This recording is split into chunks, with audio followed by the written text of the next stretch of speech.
some of those little ones' tracks that's in here. I come back up here today to cast these. They look like they're about 9 inches long. They're pretty good little tracks. As a former forestry worker, Paul Freeman was a skeptic of the Bigfoot phenomena. This all changed one day as he was trailing an elk herd and came face to face with a lone Sasquatch while in the Washington State Forest. Paul Freeman then dedicated a large portion of his life to the Bigfoot phenomena, tirelessly searching for this incredible being. He would spend countless days and weeks in the wilds, attempting to substantiate what he saw, to prove to the world these incredible creatures exist in the wilds of North America. Paul Freeman's efforts were finally rewarded in the early 1980s in Washington State when he just happened to be in the right place at the right time to capture the elusive Sasquatch on film. Can't see much up through here. I hear the brush popping and stuff. Oh, there he goes. Jesus. While Paul Freeman's life was punctuated by detractors and skeptics, Paul stood behind his amazing work and video evidence throughout the rest of his life. His video and evidence still stands today as some of the most compelling evidence of the existence of some large humanoid being existing in the wilds of North America. While Paul Freeman is no longer with us, his son Michael has taken up the mantle of his father's work to present it to the world. Michael's efforts have truly been instrumental in not only perpetuating his father's legacy, but in breathing life and understanding of his father and the struggles he faced in bringing these truths to the world. On this episode of the Paranormal Portal, I sit down with Michael Freeman to learn about his incredible father and get a behind-the-scenes look into his incredible journey. Prepare to enter the Paranormal Portal.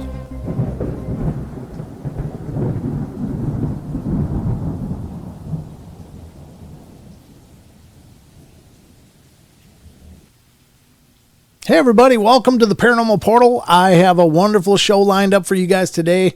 Pretty exceptional guest is joining us, and this is a gentleman I've met a few times. Wonderful guy, very solid, and he's got a hell of a legacy that he's upholding because he is the son of Mr. Paul Freeman, who is an iconic figure in the Bigfoot world and has really helped to substantiate the existence of these incredible beings in the wilds of North America. And I am speaking, of course, of Mr. Michael Freeman, who is joining us today to talk about his amazing father and, of course, just all about Bigfoot. So let's dig into it. Hey, Michael, welcome to the show, brother. Thank you so much for coming on. Hey, thanks for having me on. Pleasure to be here. I've been waiting for a while to do it, so hopefully we get a good show. Yeah, we'll have a great time. I have no question about that. You're exceptionally easy to talk to, just as a side note, and I've always enjoyed when we've had a chance just to get together and chat when the few times that we have. But I was like, yeah, I got to get this guy on the show because the stories and the experiences and, you know, the history is so important to this field. And you are a very iconic piece of that, just, you know, in what you're doing now. And of course, growing up in the shadow of an amazing guy. So thanks again for doing this. Yeah, you're welcome. I wouldn't classify myself as being an iconic. My father certainly was, but you know, since he's no longer with us, I think I'm manageable. Well, I tell you what, it's exceptionally wonderful to me that you are holding up his work for the world and continue to expand on it in quite a bit, just in, you know, in the work you've done in looking at his materials and looking at his evidences and working with Doug Hijack and being able to, you know, expand on that and to better show the incredible nature of these footages. So it's incredible. But I got to ask you, as we were talking before, it's like, usually I start these shows with how'd you get here? But we know how you got here. The question is what was that like growing up as Paul Freeman's son? Yeah, I get asked that question a lot. It's a common question that people ask of me, and my kind of introduction into this and my life into this is a little bit different than most people's, because I was actually raised, in Bigfoot research from the time that I was 5 years old. That's when my dad had his first encounter. And from that moment forward, it was just part of our life. And it's normal to me, as, unnormal or odd as that might sound to most people. I don't know what life is like not being raised in a family that does Bigfoot research. And so I have a little different, outlook on it, or a little different experience with it. Like, it wasn't a choice for me. Sure. It was just something that was there that I was forced to live with. And, it's normal. And, that was my dad, and that's just who he was. Right. Yeah. Now you had mentioned that he had his first incident when you were 5 years old, and what was his first experience? Yeah, that was 1982, June 10th, 1982 to be exact. He was working for the Forest Service, the Mill Creek Watershed, Umatilla National Forest, and he was actually on patrol and was on foot following a small herd of elk, and came around kind of an S-curve in an old logging road off of what we call Tiger Canyon Road. They're outside of Walla Walla. And as he came around that corner, one of these things, he called it a critter at the time, stepped off of about a 10-foot embankment to his right that had been clear cut into the road right in front of him, about 60 feet, and stopped to look at him, and changed his life and my entire family's life immediately. Wow. Now, when you and I were talking before, you explained how he explained it. I thought that was really unique and interesting. So could you go into what he said he saw? Yeah. His first inclination, the first thing that struck him when he had the sighting was that it was a prehistoric man. So not a human, not a bear, not any other type of an ape, not a gorilla. And he will go on to say after that in interviews that he knew immediately it wasn't a bear. Yeah. He knew that it wasn't a man. He knew that it was not a gorilla or any type of an ape that he was familiar with. But to him, it was a prehistoric man that was just more covered in hair than what he imagined a prehistoric man would be. And he said it was about 8 feet tall. So he thought he was looking at an 8-foot tall prehistoric man. And he was close enough to it that he could see its chest moving in and out when it was breathing, and he could see its stomach muscles flexing when it was breathing.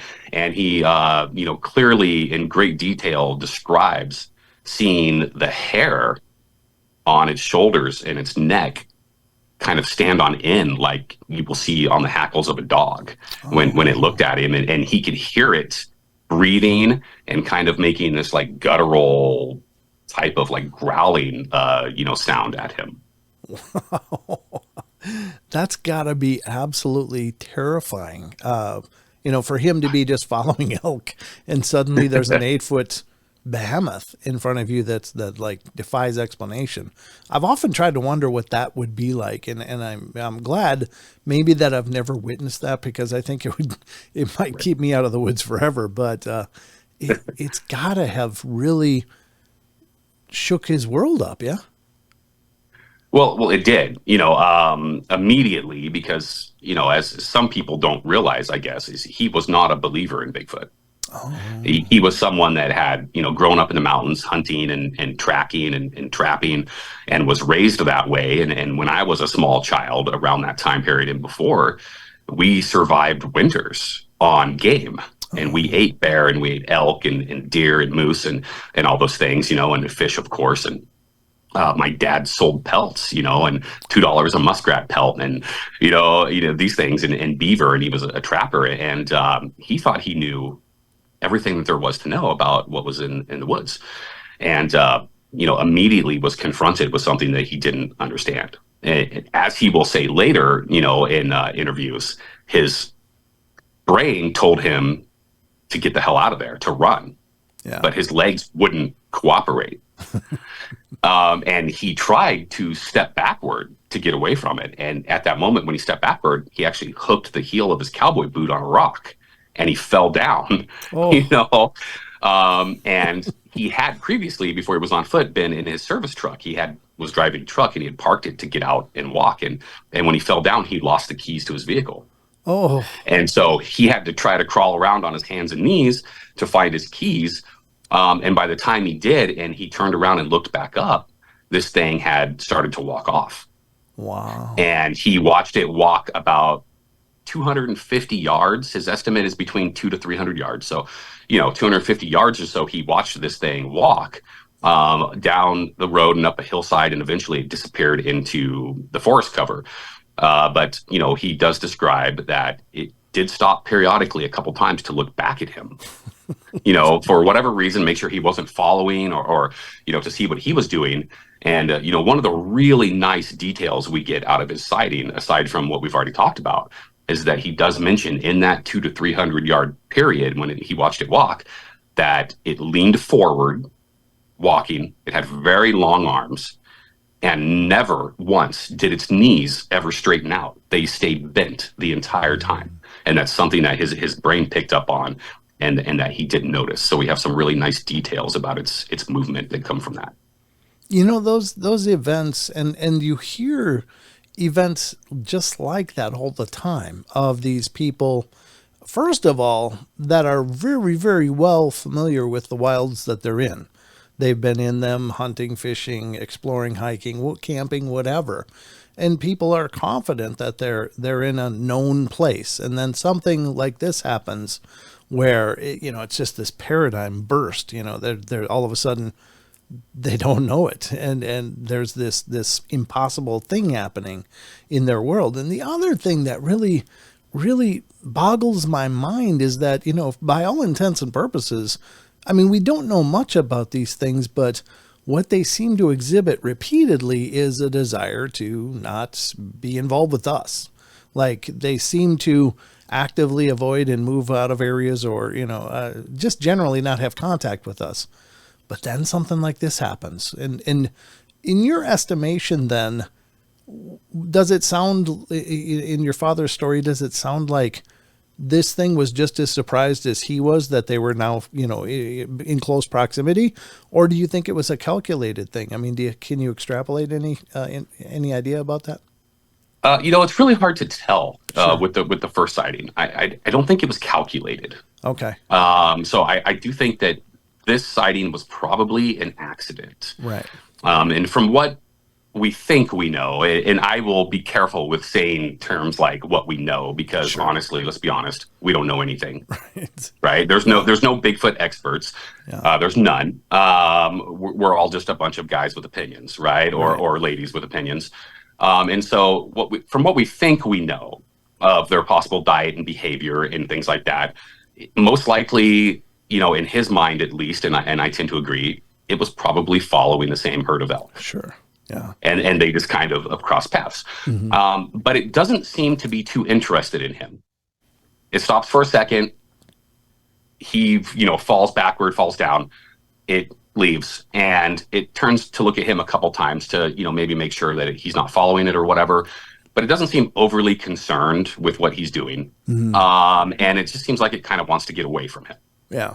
Yeah. And it doesn't want to engage in any way once it, maybe perceives that he's not a threat, Sure. something like that. So it's really hard to extrapolate, like, maybe what the situation was there. And I don't want to say anything that I don't actually, know. Sure. Of course, we have a later sighting in his life, 10 years later, that's a little more famous. Yeah.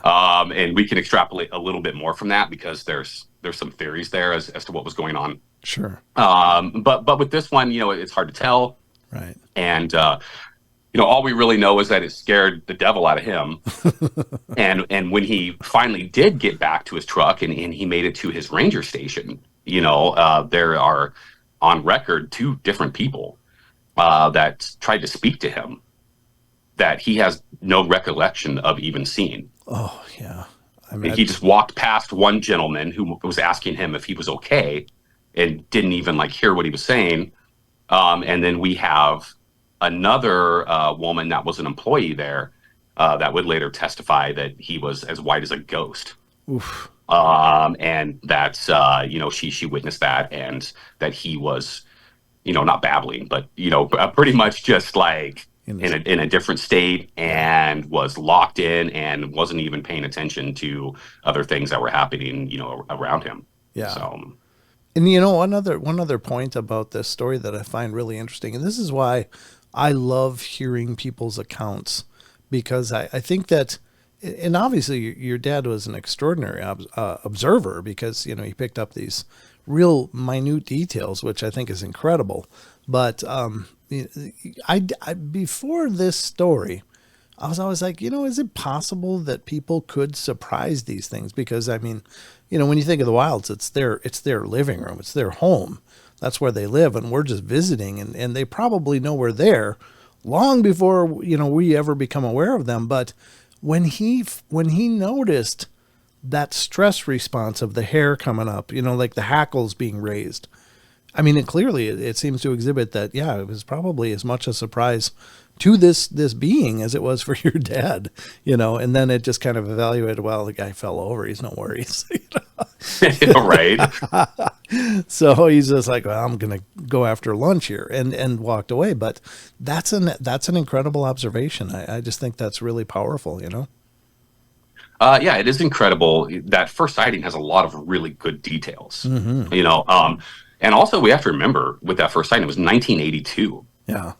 And, we have a lot more since then, prominent accounts and sightings, and we have social media and all this stuff going on. And so back then in 1982, there wasn't a whole lot of history of like reported sightings. I mean, you had the Roger Patterson, Bob Gimlin film. And that's really pretty much about it for like famous Bigfoot encounters, sure, that you would see or hear on the news. And so there's not a lot of opportunity, unless you're avidly into it and you're reading some of these things that John Green or Renee DeHenda and some of these other guys are doing to get insight as to behavior or detail. And so my dad's that sighting has a tremendous amount of detail that has always been a little bit overlooked. And one of the other things that he reports that we haven't talked about yet is there's a smell that accompanies this thing. Right. And he had actually picked up on the smell before he saw it. Oh. Okay. And it is something that, was a kind of a foul smell, and he will later say that it kind of made him want to turn his head away. But he wasn't necessarily surprised by the smell, because one of the reasons is they had been actively searching for a mentally disabled boy that had gone missing from a family picnic close to the area. And so one of my dad's first thoughts when he was kind of following his elk and he had got the smell was, well, the snow was just melting off in early June in that area. And he thought that possibly, well, today's the day, that he was coming across the decomposing body of his boy. Sure. Yeah. And the other scenario, of course, is that it was, an elk or a bear or a deer or, something like that the forest hadn't swallowed up yet that was decomposing. And so it wasn't necessarily surprising to him. Right. But he did say that, it smelled like something that had died that was decaying mixed with urine. Oh. So like a musky dead smell is kind of what we're getting there. And you get that description a lot with him. He had just, with his job and what he was doing and with his experience, it wasn't something that made him like stop and turn around. Right. But in hindsight, maybe there was something there that made him think, well, this isn't quite right. Right. But I think that, it's when you listen to him, it's real close. Like he picks up on the smell, and then it's almost like a few seconds later that like this thing steps in front of him. So it's not like he was walking for miles, right. And smelling this thing. So it was something that was real close in mind, something like that. But the thought of that boy that had disappeared was so prominent that when my dad did report this sighting, one of the first things the Forest Service did, because they didn't believe him, of course, but one of the first things they did is they actually issued a search and rescue team with a helicopter to go to the area, because they thought that the body of this boy is what my dad was smelling as well. And so a search and rescue team had been issued. And there's some really cool stories that go with that too, that go along with my dad's sighting. And I'll just go ahead and tell one. A gentleman on that team, his name was Art Snow, who was from Milton Freewater, Oregon, which was real close to Walla Walla. And we actually lived in Milton Freewater as well at the time, but he was on that search and rescue team. They actually landed the helicopter a quarter mile away on a ridgetop, and they found what they believe were 3 more sets of footprints that were a quarter mile away on a ridgetop that were overlooking the incident. And he actually made a cast of one of those. But he would later state that there was no way, without a helicopter and without leaving any evidence or trace of himself, that my dad could have made it up there, or anyone could have made it up there to make these footprints. And so we have some other witness accounts that go along with the sighting. Wow. Yeah, that's a huge moment in the history of Bigfooting, I guess. I mean, it certainly was the genesis moment for his quest then, right? Well, it was, I mean, to be honest, it was kind of the genesis week, I guess you could say, because, we have that on June 10th is the sighting, and he reports it, and the search and rescue team gets issued, and his superiors come down and they make casts of footprints, because there are footprints left in the road. They also find footprints kind of from it's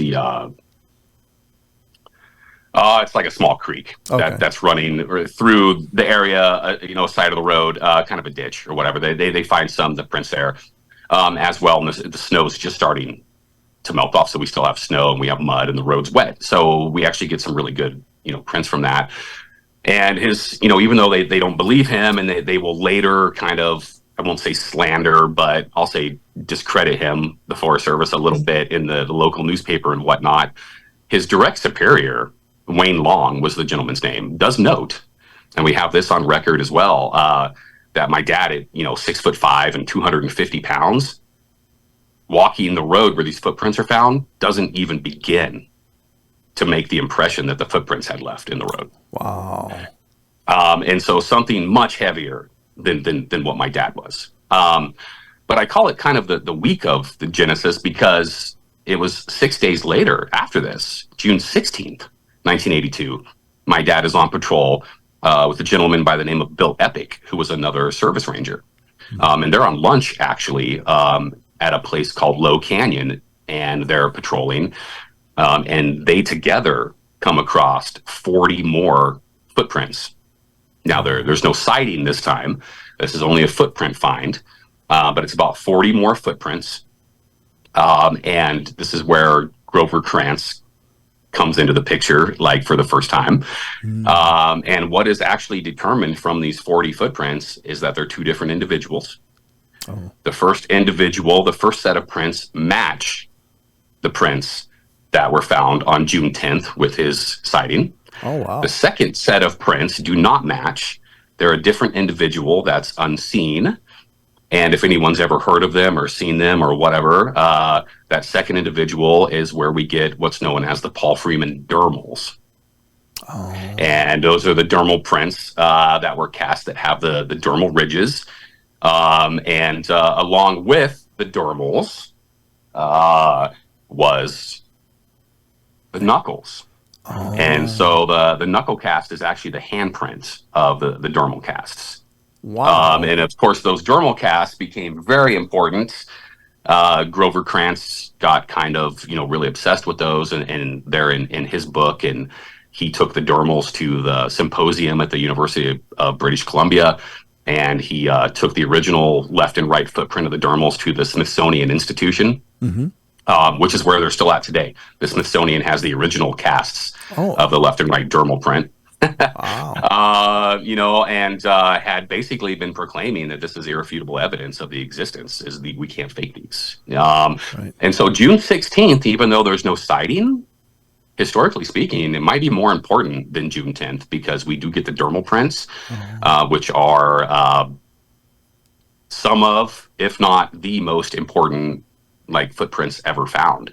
And it's the first time, that we have a dermal print that has a handprint that matches it as well.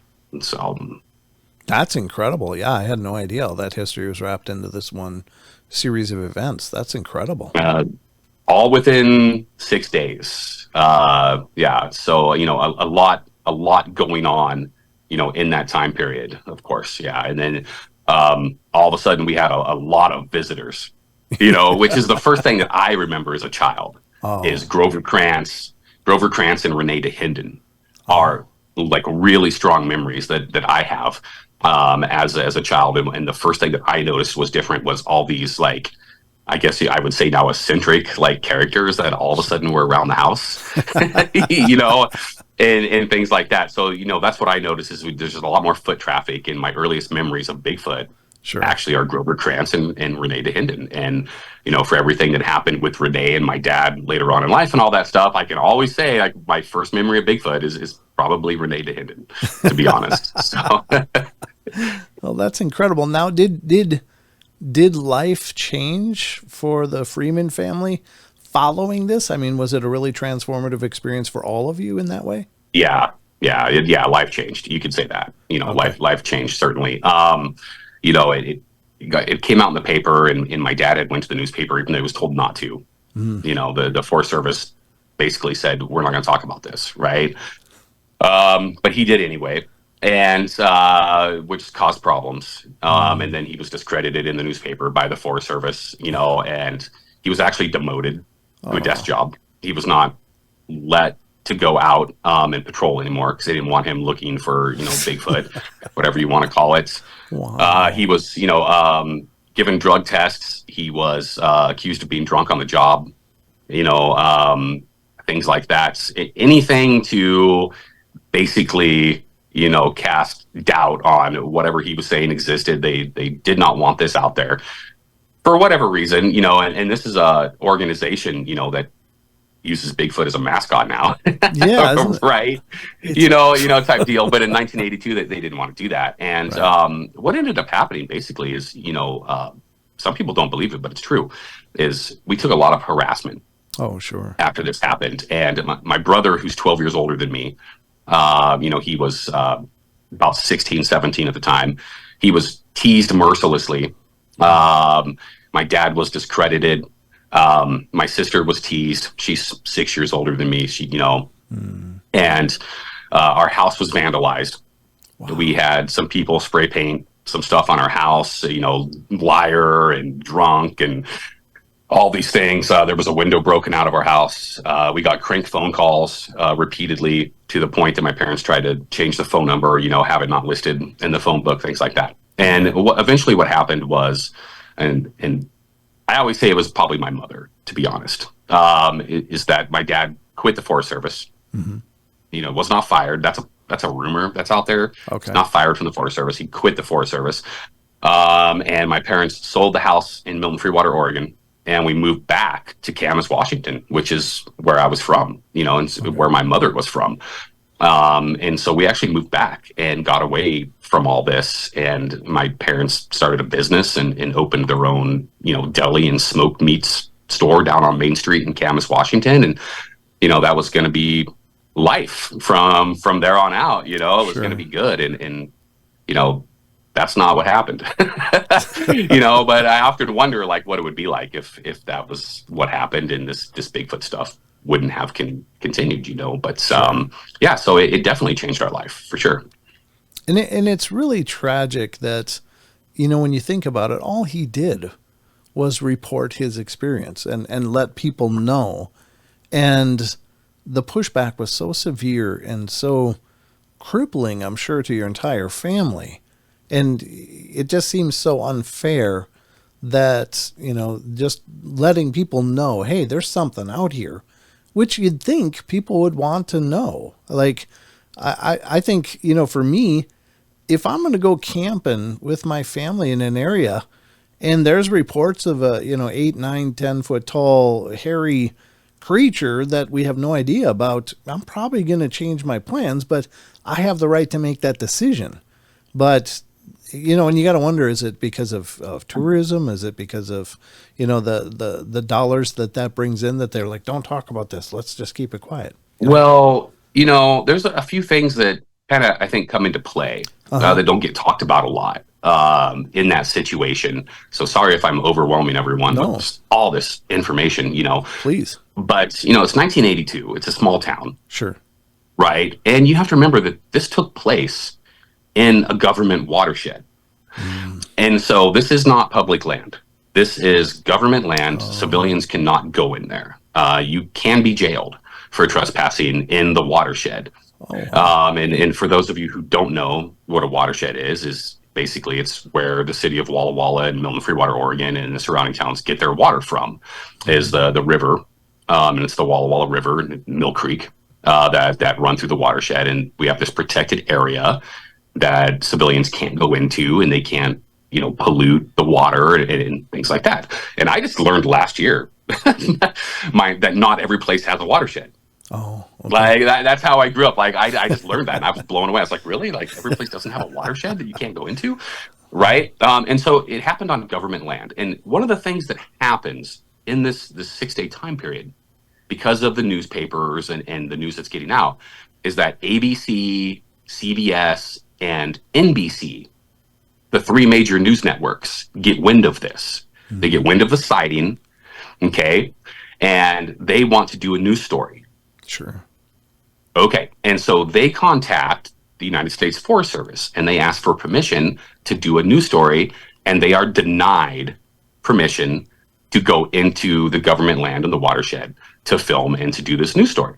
Wow. Okay, and now in the process of this, 6 days later, we have, the dermals that are found and all this. So this blows up to be an even bigger thing. And what ends up happening is that ABC, NBC, CBS, they actually file through the court an injunction with a judge to override the Forest Service decision so they can get access into this land to do this news story. Wow.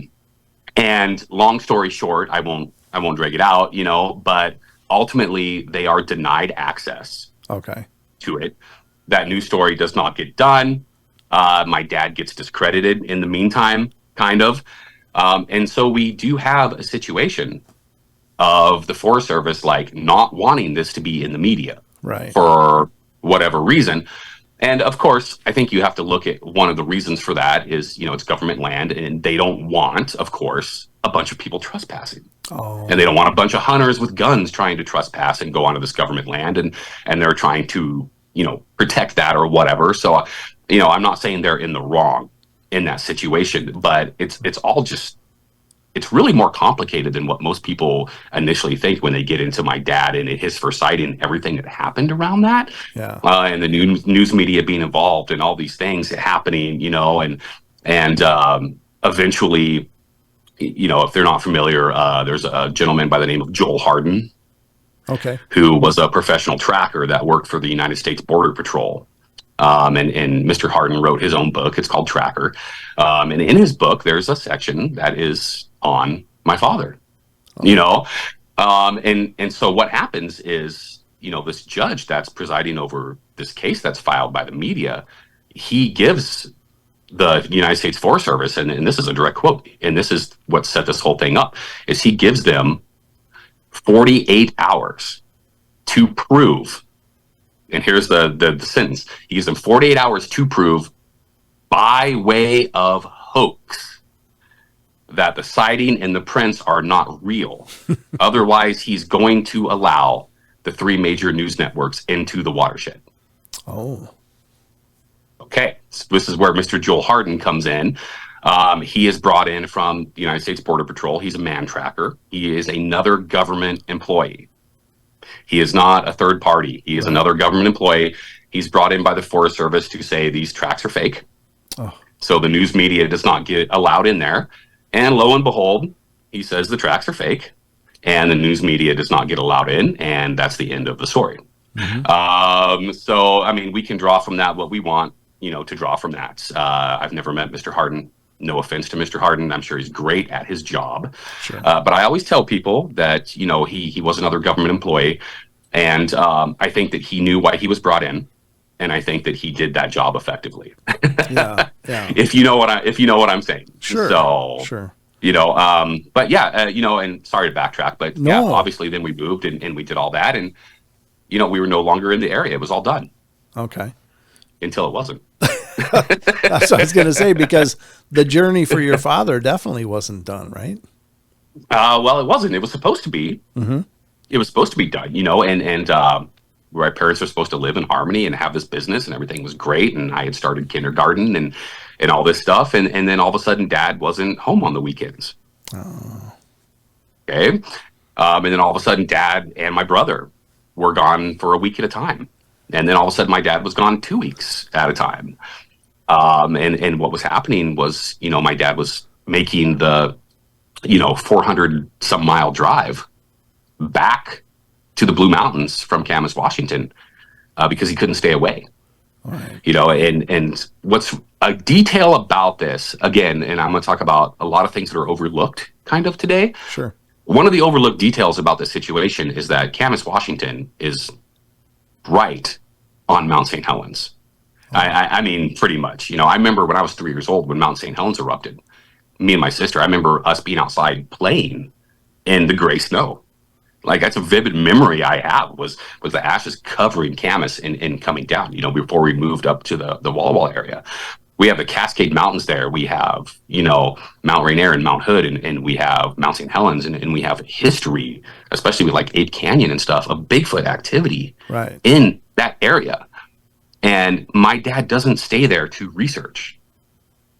No, he goes someplace where he was basically driven away, and he was outcast as like a pariah and driven away, and drives 400 miles and spends all that time and all that money to go back to the place where he saw it. Wow. Because that's the only place he wants to go. Yeah. And this actually is really common with people that have eyewitness accounts, is that they only want to go back to the place that they saw it because they know that they're there. Sure. And so my dad was doing this, and it got to the point where my mother was running the deli, and my brother was helping her. My dad wasn't there. It got to the point eventually, it was so bad that my mother gave in, and we sold the house that had been left to her by her mom when she had passed away. And we moved back to Walla Walla, to a place where basically he was a crazy person and we weren't wanted in that area, because he was so obsessed with being there that I don't think there was no other option at that point in time. Sure. If they wanted to stay a family and they wanted to stay married, because he was going to ruin it. Yeah. And that's the truth. And so in the summer of 1986, we moved back to Walla Walla. So we were gone about 4 years, and before it just got so much that we had to come back. Oh, okay. And then how much time elapsed between you guys relocating back there and him eventually capturing the iconic footage? Well, the footage was shot in 1992. Okay.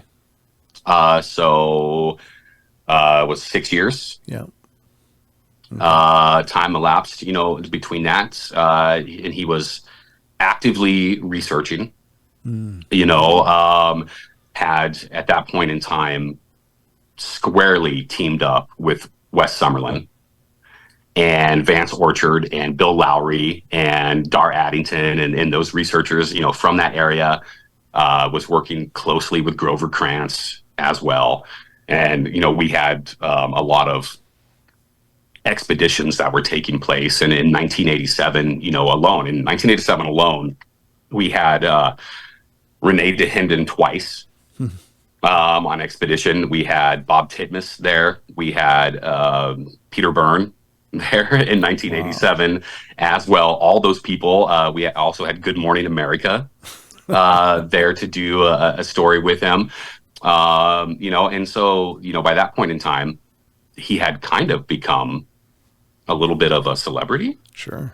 And he had done a national TV commercial for Edie's Ice Cream, Dryers, Grand Light, same company.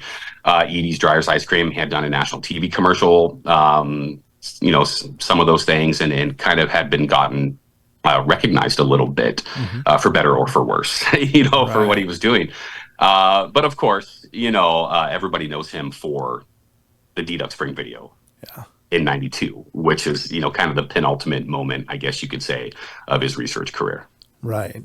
Yeah. And that was really, really incredible to me. I remember the first time I saw that years and years ago, but I was, perusing YouTube or some site like that, and happened onto that footage. And I'd never heard of Paul Freeman or his amazing footage before, but I literally watched it and I was like, oh, I mean, I don't know what it was about it, but whatever it was, my reaction was very visceral. Like I was just like, oh, because he was like, well, look at these tracks, and they following up. He said, well, let's go up here, and they look pretty fresh, and it must be not far away. And then it's like, oh, there he is.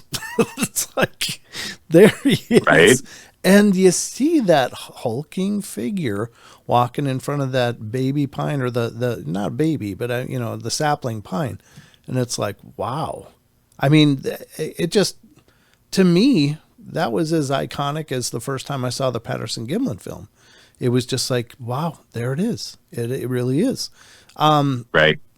And I don't know what it is. I don't really think I had a discerning eye at that point to go, well, let's break it down and look. Everybody's got these criteria that they level against. But my gut reaction when I saw that is that is a very real creature.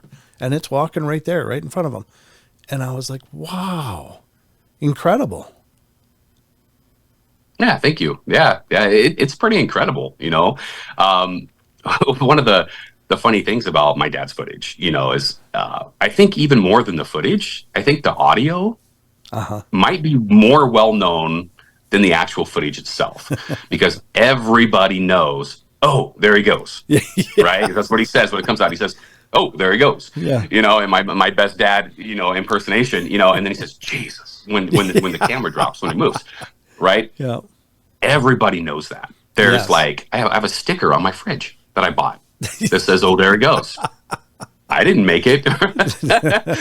Right? Yeah. And a lot of people I meet, they like to say that to me and stuff like that. I've heard it so many times. It's so as iconic as the Patterson-Gimlin footage is. Yeah.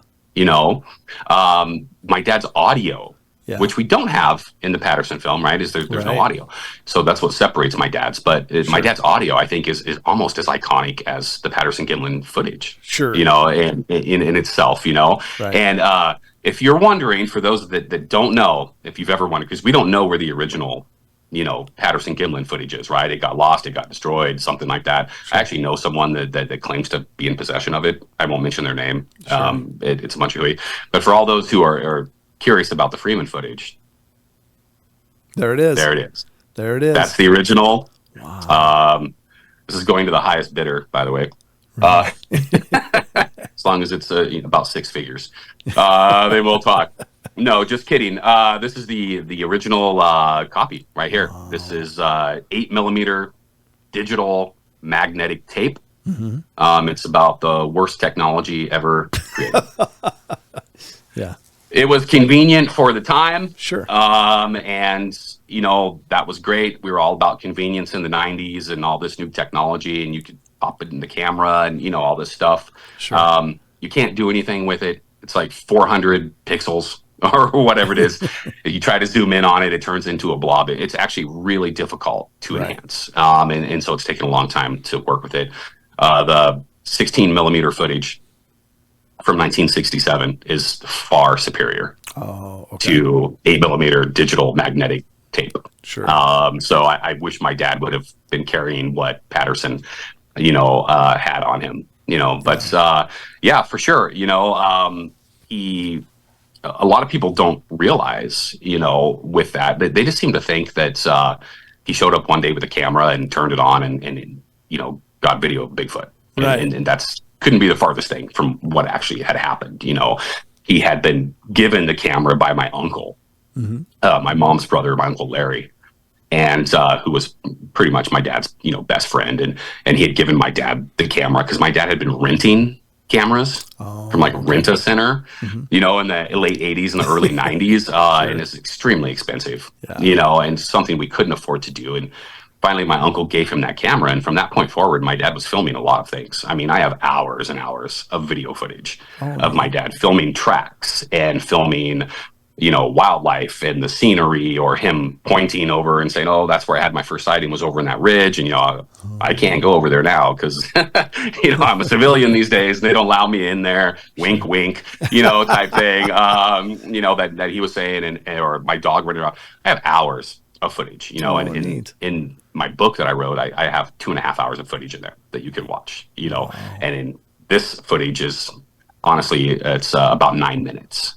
Oh, and so he's filming a lot of things. It wasn't like this is the only thing he ever filmed. Right. And he actually had the week that this was shot, because this was shot on a Thursday. It was Thursday, August 20th, 1992. He had been to the location every single day that week already. Oh. And he was looking for tracks. He was, looking for any type of sign that they had been there, because by this point in time, he had narrowed it down over the course of, 10 years, kind of where he thought they might be. Oh, wow. Okay. And this particular location, Deduck Spring, there's what's called Walden Pond is at this location. And the spring actually comes right out of the ground, about a 1/4 mile from Walden Pond, bubbles out and runs into it. And the water is fresh, and it's cold, and it never dries up. And it's one of the most viable water sources in the entire area that is year round. And so by late August, a lot of the water sources dry up. And we have documentation for, 10 years at this point, year after year after year, late August, early September, we're getting either tracks or someone is reporting a sighting in this location. Oh, neat. Okay. And so by this time, he was kind of, doing a mapping project, I guess, you could say. And we have the Paul Freeman map, if no one's ever seen it, which is his big, Forest Service map that he documented all his evidence on, all his research on, for like 15 years. All this information went on there. And that map is actually on display at the North American Bigfoot Center. Cool. Cliff Bergman curates it at the moment, and it's on display there, so you can go see it. But if you look at this map, you start to see patterns, of course, and he was one of the first people that was doing this. Oh, that's really cool. And that doesn't get enough credit either when we talk about my dad. But that map, pretty much directly led to the video footage being shot. Right. Because he had an idea of where he thought they were going to be and when they were going to be there. And he had been there every day that week. He had been there at least once a week all summer. Wow. And he wasn't having much success, actually. He was going under the cover of darkness very early in the morning. Okay. And he would sit in his vehicle and he would kind of watch the pond and watch the area. And then when it became light, he would get out and he would look around, and he wasn't really finding anything, and a disturbance here or there. Sure. I think a footprint had been found like a month earlier, something like that, or possible footprint. Okay. And he just wasn't having any success. And, kind of what happened, my sister, Linda, who is deceased now, she's no longer with us, but she's an integral part of this story, because Wednesday, August 19th, the night before he got the footage, my sister called him on the phone, and her car wouldn't start. It had broken down, and she had to, have her car running to go to work the next day. And she asked my dad if he would come over and fix the car. And he said that he would. And so the next morning, instead of going to Deduck Spring at, 4:00 in the morning, he slept in a little bit. He got up and went and got a cup of coffee at the Flying J restaurant.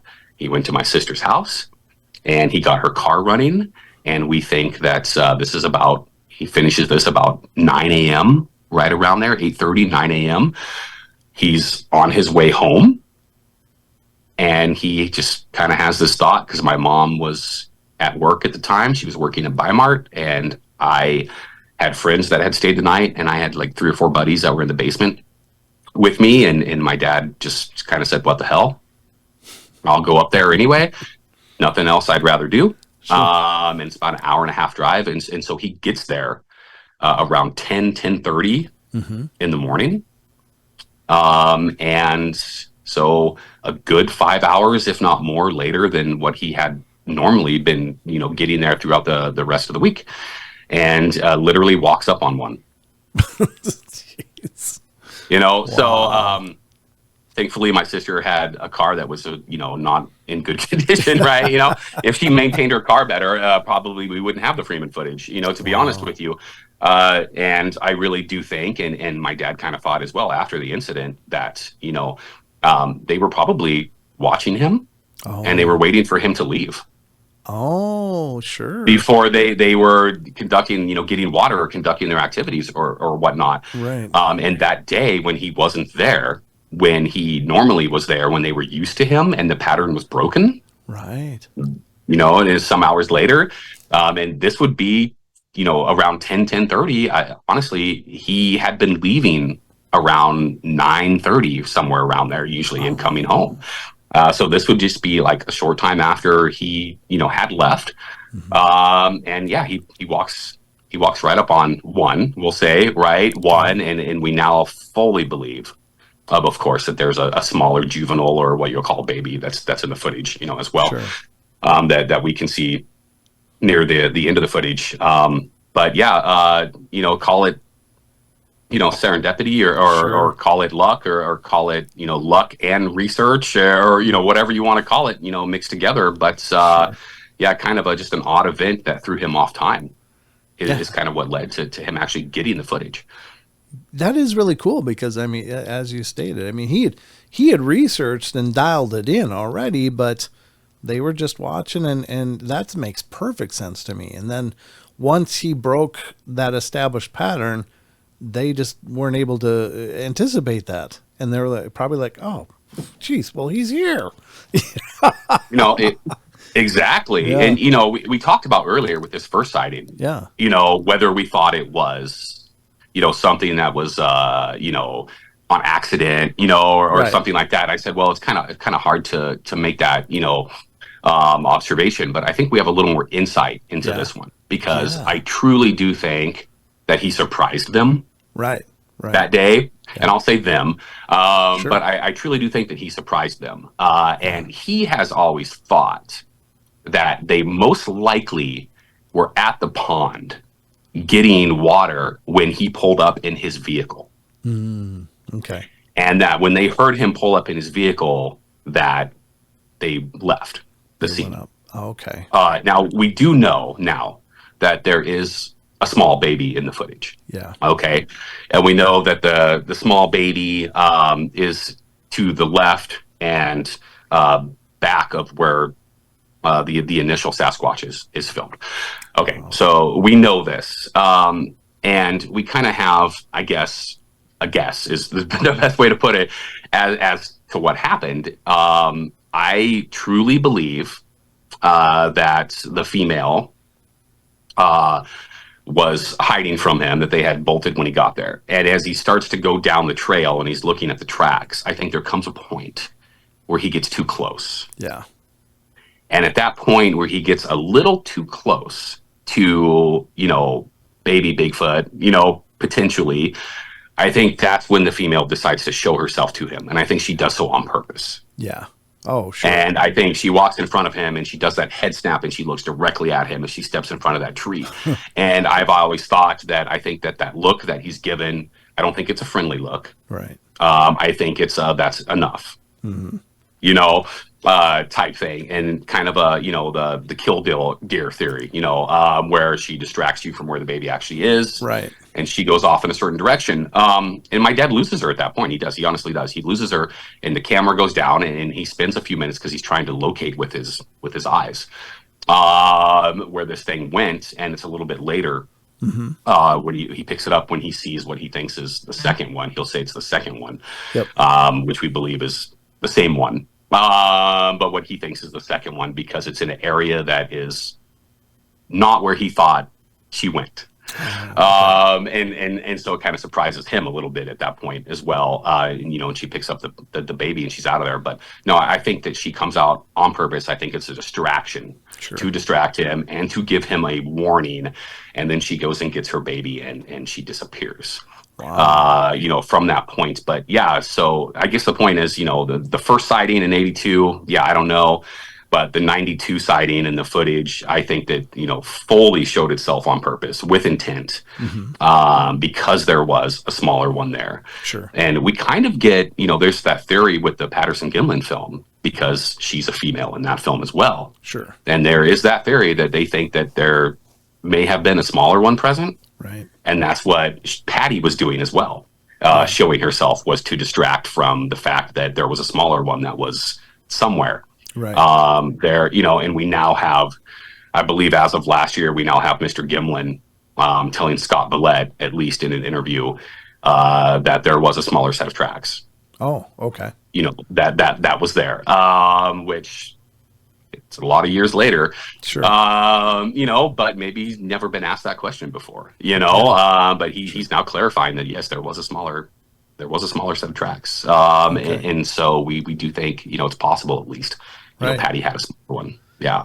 Yeah. I think that's interesting. And I there's a couple of things I wanted to mention about that, which is interesting. And maybe the small one wasn't still at the point of breastfeeding, because I don't on the Freeman footage, as I'm recalling your dad's footage, I don't recall there being breasts. But the interesting thing is that I've heard primatologists talk about that, and they're like, well, gorillas don't have noticeable breasts unless they're actively breastfeeding, and if after that period, then they return to a normal chest-looking thing. And unlike humans who retain the breast shape all the time, so it's possible that maybe that little one was beyond the breastfeeding, but was still small enough that. Yeah, it's possible. Sure. Again, I mean, there's a lot of things that are possible. It may not be a female. I mean, I can't say that it is for sure. Sure. The reason I refer to her as a female, there's a couple of reasons for it. Okay. Number one is because there is what appears to be a baby that she picks up. Mm-hmm. And so I just want to, I think that's like, I acquaint it, with, okay, it must be a female. Sure. Right? Yeah. She's with the baby.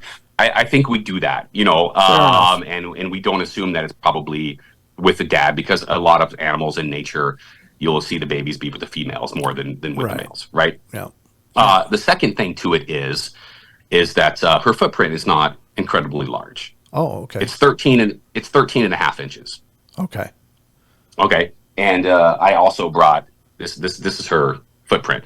This is the footprint from the footage. Mm-hmm. Wow. It's 13 and a half inches. It's, about 5.5 inches wide. Okay. Right. We have a nice, deep mid-tarsal there as well. But she's not incredibly large. Okay. And we actually think, based on footprint size, and again, we don't know, right? We're just being our own self-scientists here and drawing conclusions. Sure. Probably 6'5". Okay. Right around in there. I don't think this is a 7-8 foot animal. Okay. I do think it's 400 plus pounds. Oh yeah.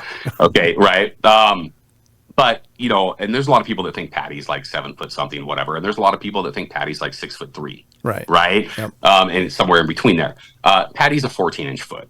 Okay. This is a 13.5-inch foot. So if those are both correct, and Patty's a female, this fits right alongside with grown female foot, right? Sure. Half-inch smaller, right around there. If they're both maybe 6'6" or 6'5", somewhere in there, we'll split Patty in the middle and say she's not 6'3" and she's not 7 foot. Maybe she's 6'6", whatever. Maybe we'll never know. Right. It all kind of lines up. Yeah. And so at this point, I at least am pretty certain that it's a female. Sure. But of course, I could be completely wrong. Yeah. Yeah. So we don't know, right? Exactly. And I don't mean to try to draw any concrete conclusions, but I just thought that was interesting that, it's very possible that the noticeable breasts versus no noticeable breasts could still be the females, just that in gorillas, they don't maintain them. And that's a higher order of primate as well, just a step away from us, basically. So perhaps there's the same physiology or a similar genetic trait Yeah, perhaps. You know, the other thing as well is my dad's footage is not as clean as the Patterson film. Sure. Yeah.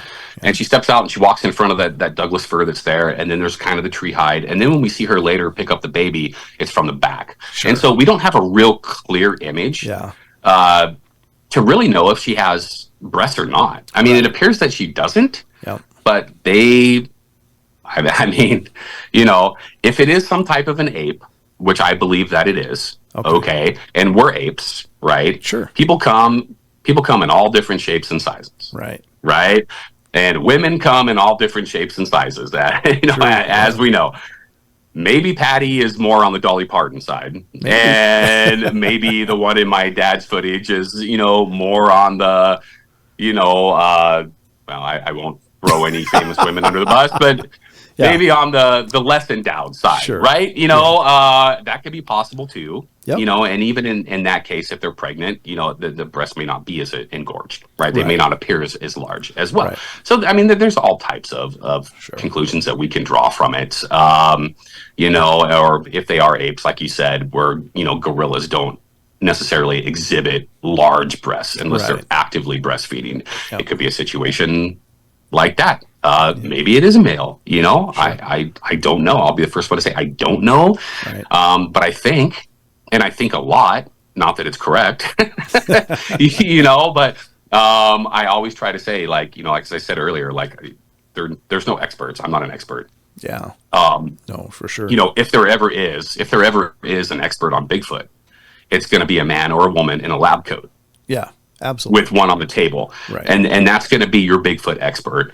And then the rest of us are just going to be, like I said, people with opinions that, you know, those opinions might be obsolete at that point in time, you know, when that happens. And so, you know, no experts, you know, nobody, I don't care what kind of title they have before their name. There's no experts in Bigfoot. Absolutely not. And I agree wholeheartedly. The other thing that I was going to say about that footage is that I remember years ago, somebody was attacking it on a thread where it was posted on social media somewhere, and I don't remember what site or, you know, anything like that, but they're like, oh, well, it's clearly fake. You can tell by his reaction. And I didn't know a lot about your dad, but I knew that he had been at this for a long time. And I was like, you know, this wasn't his first rodeo. He's been doing this for a long time.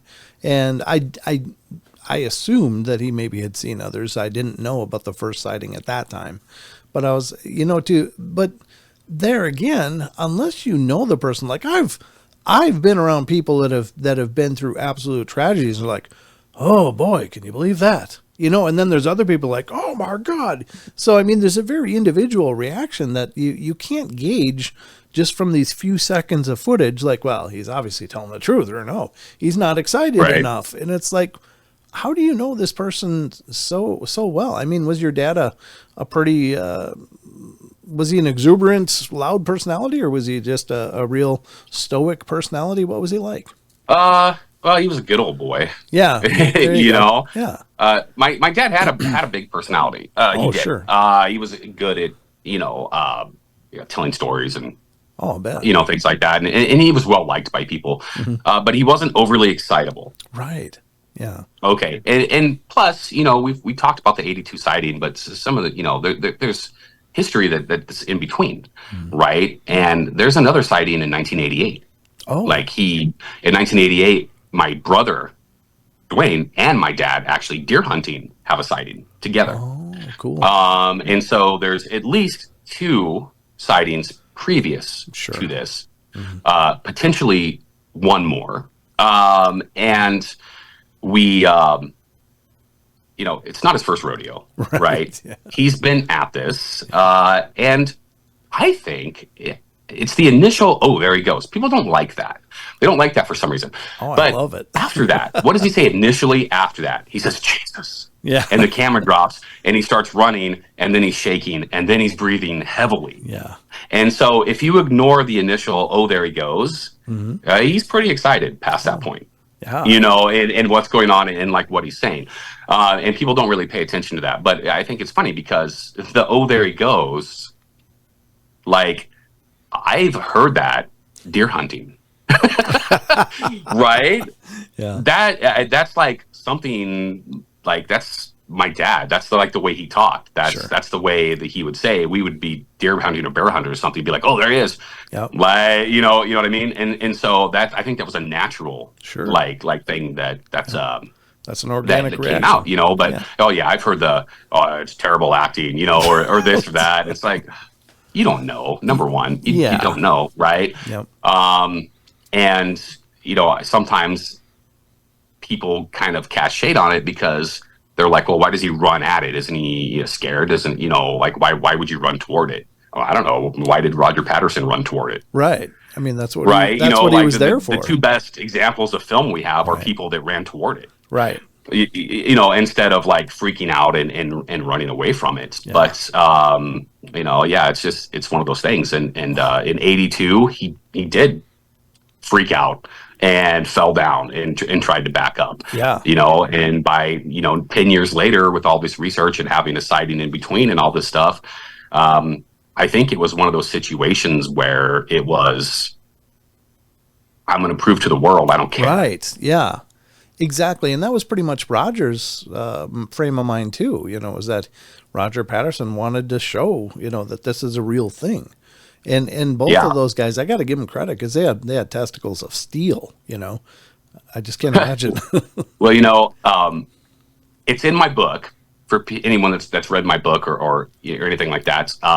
Because I have the audio of my dad talking and telling his own story in my book. But one of the things that's in there is my dad describing like what he would tell my mother when he went out.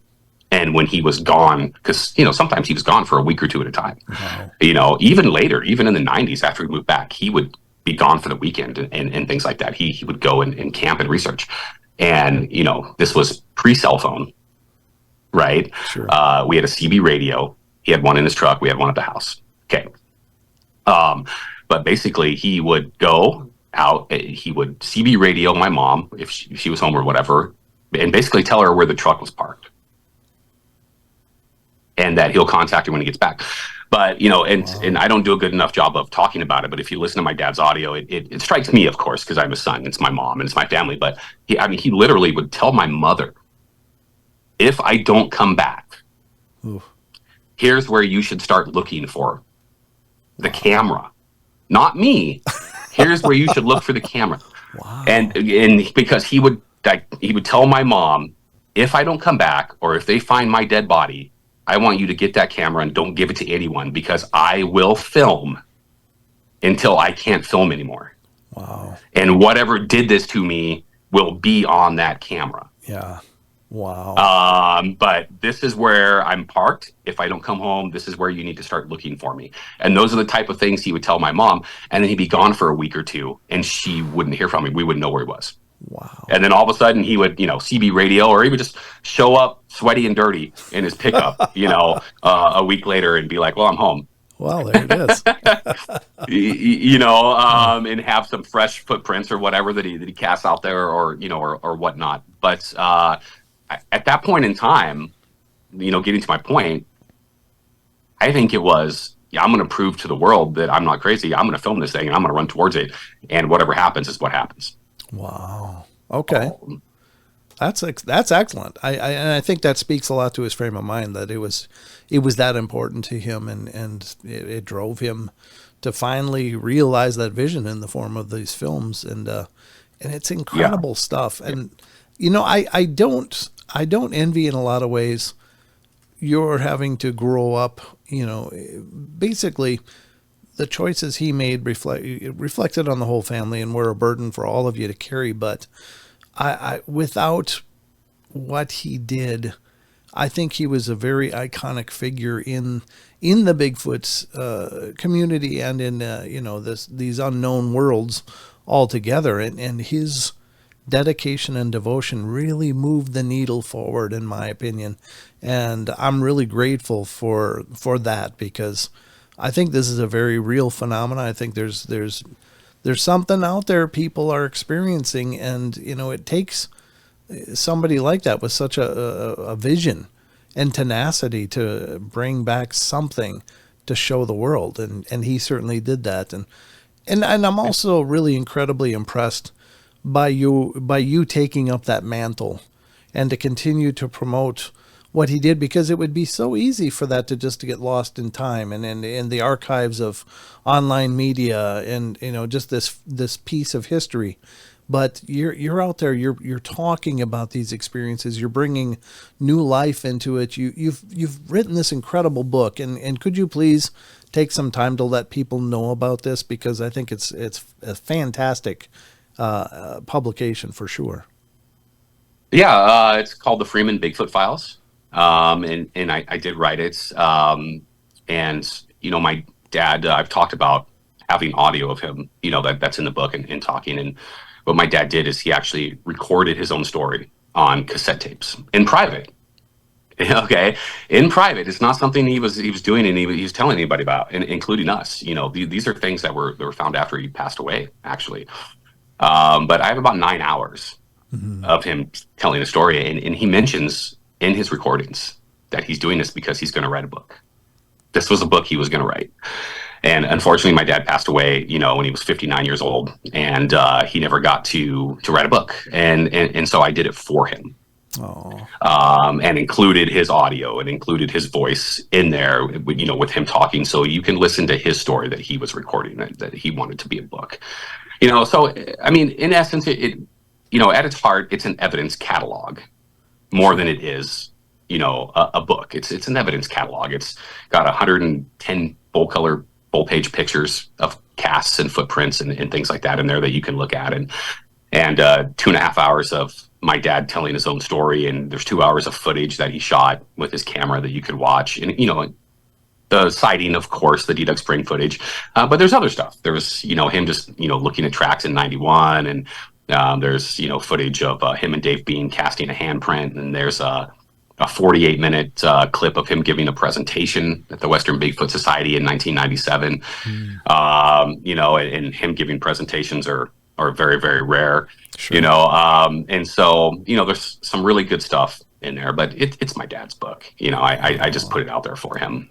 Well, that's but I think it's incredible. But to what you were saying, honestly, man, and I'll say this in all truth, that I feel as his son, there's always been a sense of duty to do this, and but in reality, a lot of people don't realize this. It can be an incredible burden. Yeah. Because, and I was just telling Cliff Berrickman the other day, we were just having this conversation. I spend my life defending a dead person. Yeah.